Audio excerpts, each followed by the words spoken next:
Om Swastiastu, tamu dari Puskesmas Titik Puluh Dua akan memperagakan etika batuk yang benar.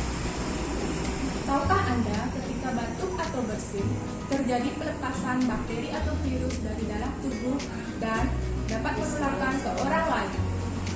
Namun, hal itu dapat dicegah dengan melakukan etika batuk yang benar.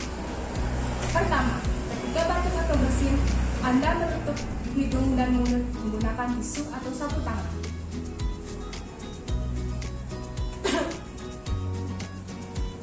Kemudian, buang tisu ke tempat sampah.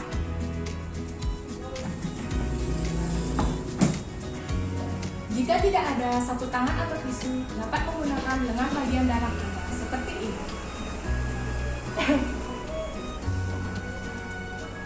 Selama Anda batuk atau bersin, tetap menggunakan masker.